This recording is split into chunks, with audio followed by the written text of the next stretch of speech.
অনেক দিন আগেকার কথা। এক বনে এক শেয়াল বাস করত। সে অন্যান্য পশুদের তুলনায় নিজেকে অনেক চালাক মনে করত। এক বক এই চালাক শেয়ালের প্রতিবেশী ছিল। সে বককে ঠকিয়ে একটু মজা করতে চাইল, তাই সে তার বাড়িতে ভোজের আয়োজন করলো এবং নিজে গেল বকের বাড়িতে নেমন্তন্ন করতে। ও বক ভাই, আমি যে তোমার বাড়ি এসেছি, তুমি দেখতে পাচ্ছ না? তুমি তো মাছ খাওয়াতেই দেখছি ব্যস্ত।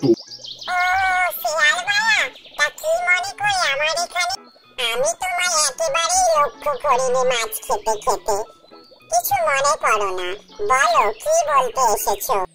আমার বাড়ি কাল তোমার দুপুর বেলা খেতে যাওয়ার নেমন্তন্ন রইলো, এসো কিন্তু। আচ্ছা শেয়াল ভাই, আমি নিশ্চয়ই যাব। তুমি বলেছো যখন, আমি নিশ্চয়ই তোমার বাড়ি কাল দুপুরে খেতে যাব।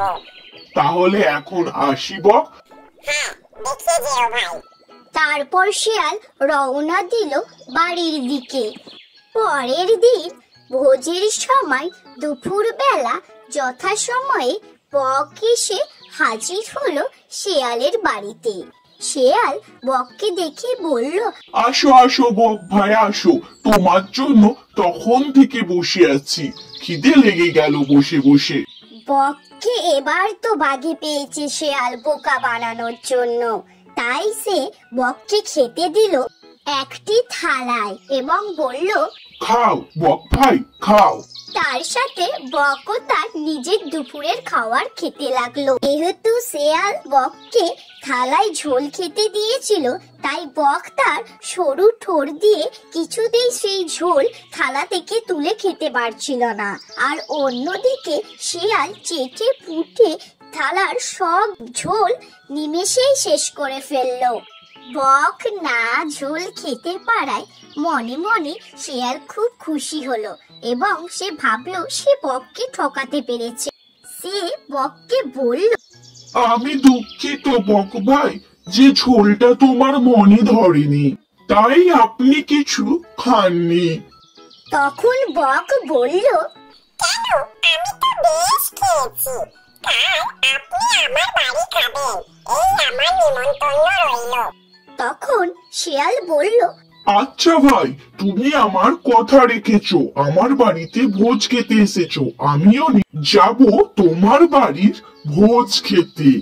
পরের দিন সকালবেলা বকের বাড়িতে ভোজ খাওয়ার আনন্দে শিয়াল খুব তাড়াতাড়ি করে তার বাড়ি গেল এবং এটা ভাবতে ভাবতে গেল, আজ বকের বাড়িতে পেট ভরে খাবো।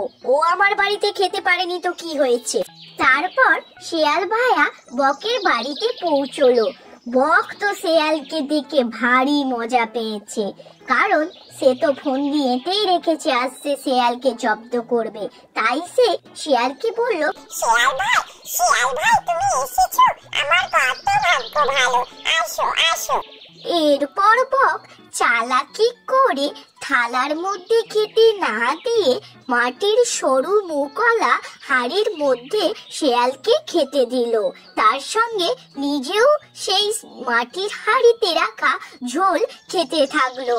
কিন্তু গভীর সরু মাটির হাড়ির ভেতর মুখ ঢুকিয়ে শিয়াল খেতে পারলো না। শিয়াল খুব কাঁকড়া খেতে ভালোবাসে, যার জন্য বক ভাই সেই ঝোলের সাথে একটা কাঁকড়াও তাকে দিয়েছিল। খাবারের সুবাসে শিয়ালের আরো খিদে বেড়ে গিয়েছিল, তাই খিদের চোটে শিয়াল ভাই জিভ দিয়ে মাটির হাঁড়ি চাটতে শুরু করলো, আর ওইদিকে সরু ঠোঁট দিয়ে নিমেষেই মাটির হাঁড়ির ভেতর থেকে সব ঝোল খেয়ে নিল। শিয়ালকে এই অবস্থায় দেখতে পেয়ে বক বলল, ঝোলটা কেমন হয়েছে শিয়াল ভাই?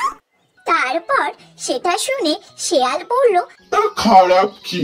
এবং শিয়াল তক্ষুনি মনে মনে ভাবতে লাগলো, বক ভাই আজ আমাকে নিজের বাড়িতে ডেকে অপমান করলো, যা আমি তার সাথে কাল করেছিলাম। তাই এই অপমান থেকে সে মনে মনে এটাও ভাবলো যে বক আমায় আজ বড্ড জব্দ করেছে।